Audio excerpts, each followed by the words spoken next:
Yeah, so fueling sorted out, which was the main problem on the last rolling road. And it was the warm-up regulator. I'll tell you what part of it caused that fuel to do that in a minute. So we just take it out. Hopefully you can see that quite clearly. It does look a bit weird, but at the moment, so third gear, just drop it below 2000. So we're at about 14 now, tickling 14. Put your foot down, straight down. We're at 13, 13.4, 13.3 was perfect.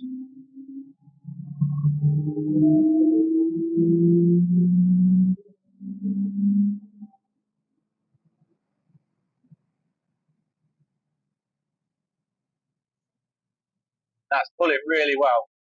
So that's dropping into 13, 13.3, 13.4, which is lean best torque. And then right up the red line, sort of 5 and a bit, you're starting to drop into the 12.5s. At red line we were about 11.6 I think, which is a bit too rich, but you can't have it both ways on a kjet. It's either you get the optimum setting, which works over the whole rev range, and that's about as good as we're going to get, to be honest.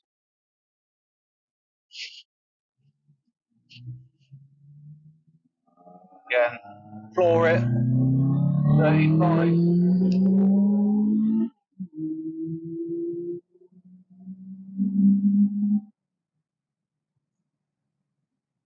Yeah, so I think that's as good as it's going to get. That's tickling 6,000, not making much power beyond that. And we're hitting 12 AFRs, which is, that's your best you're going to get with kjet, to be honest. If I want to get high RPM into the 13s, as soon as you dump the throttle, I need to get that fuel in. That fueling will then be, instead of the 13.4s, 13.5s, it's going to be tickling the 14s, which isn't the best because you want the onset of torque, which is relevant to cylinder filling. So you've got more cylinder filling at that low RPM. That's where the torque starts from, and you need to build it up. So ideally, you want that 13.3, the ideal best torque, AFR. As soon as you dump that throttle, as soon as this engine starts working, and then hopefully it will hold that torque pull all the way to the point it can't fill anymore, and it sort of power starts dropping off.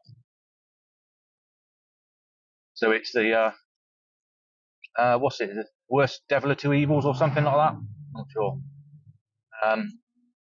Yeah, that you ain't gonna get any fuel any better than that. That's good on the fueling. So that's the fueling done. So ignition time is at 12.5. I don't think I'm going to push it anymore. I'll stick the deck cams on in a minute once we get some open road, just to see what it's doing.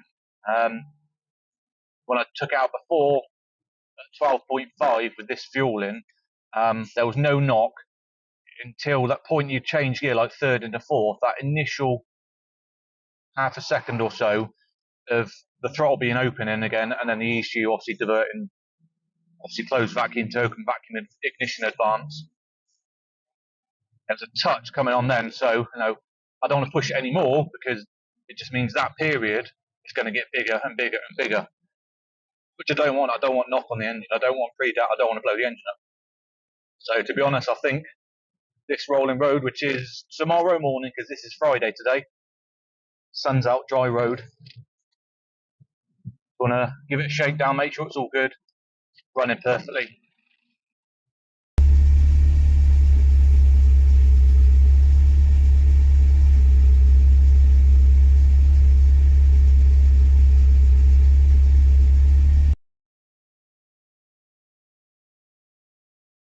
So we've got oil, we've got coolant, get some fuel in a minute.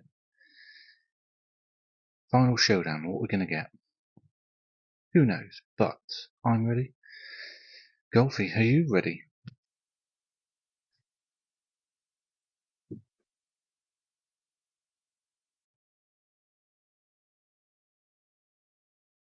And there's me thinking Christine was always a fiction film. Would you stay till the morning light, or would you follow me, or would you let it be? If I leave tonight, we could do this right. We'll find the remedy, or would you stay with me now? The second exit That is disgusting. You see that beamer? That's horrid. Black with gold trim on it. Before you make up your mind that I'm nowhere to find, I'm standing right here. I know that I told you we're over. I swear that I'm sober. Just listen, I miss you. And I know that I said all these things, but now when you're with her, I can see that you miss me. Would you stay till the morning light, or would you follow me, or would you let it be? If I leave tonight, we could do this right. We'll find the remedy. Or would you stay with me now till the morning light, till the morning light, till the morning light, till the morning light, yeah. Till the morning light, till the morning light, till the morning light, yeah. Maybe I'm just too weak, maybe I'm just afraid of being alone. Well, I don't care, 'cause right now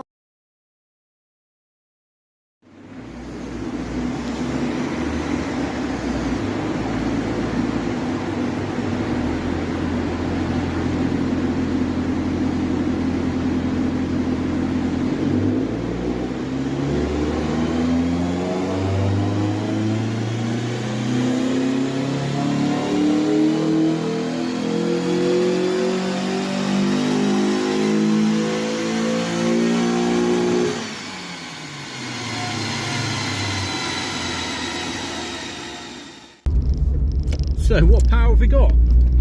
We haven't broke 200 brake. Hey ho, never mind. We have got 183 brake horsepower, 183.7 actually, and 156.7 pound-foot of torque. That's the most torque the car's actually produced since doing it. And we're actually making a lot more torque lower down the RPM, which is good. Torque's what makes the car go. But to be fair, sorry, I'm looking at the sat-nav. To be fair, this is a 1.9, but it's not actually a true 1.9. It's an 1870, which is most 1.9s anyway.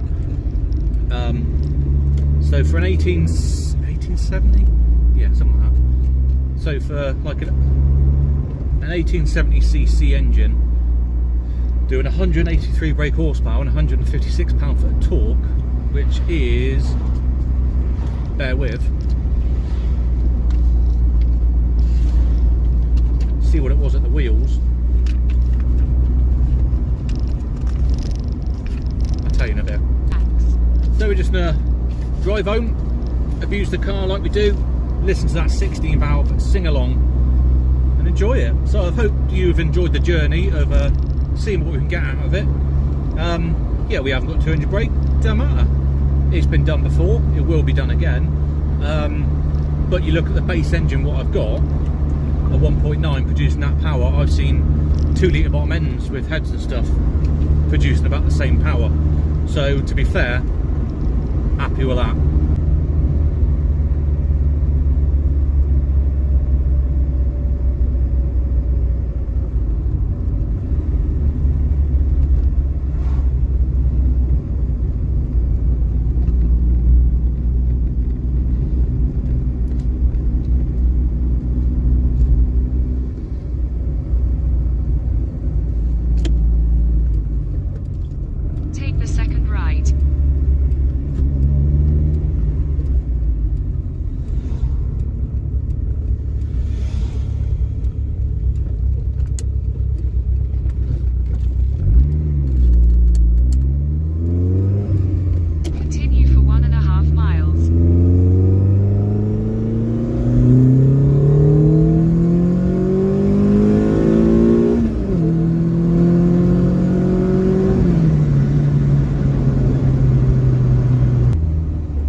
So with regards to the warm-up regulator, what I was saying is this cap, and obviously this has been cut in half so I can move it.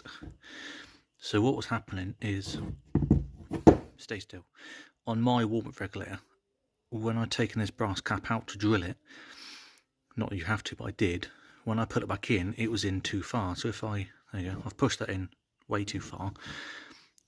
So when the vacuum disappears and that inner spring is meant to push that diaphragm down to lower control pressure, it can't, because it's butted up against the actual brass housing. And if I pull that back a bit more, you can see you've now got a space. So that's what was causing the fueling issue. So this is the latest one, 183 brake, 156 torque. Now this is about the best you're going to get. Perfect power up there, torque up there. So we're not going to get much better than that, which is fine, because considering it's a, like I say, 1870cc engine producing 183 brake, I'm well happy with that, and it flies along. Versus the old one, yes, it was 188 brake, but also less torque. So at the moment, so that was 154 at 622, 156 at 5.9, so about what, 300 RPM difference torque. And obviously torque makes all the difference. And what we have got here is all this. So it'll be 138.7 at the wheels and 125 pound-foot of torque at the wheels. I'll see you in the next video where I'm going to see how quick this can do 0 to 60 versus a stock car or near stock. So thanks for watching. If you haven't, click subscribe, ring the notification bell, really helps me out. Lots of videos planned. Obviously the rally car project's back on track. 0 to 60 in this, and then whatever else happens. So I'll see you in the next one. Cheers, bye.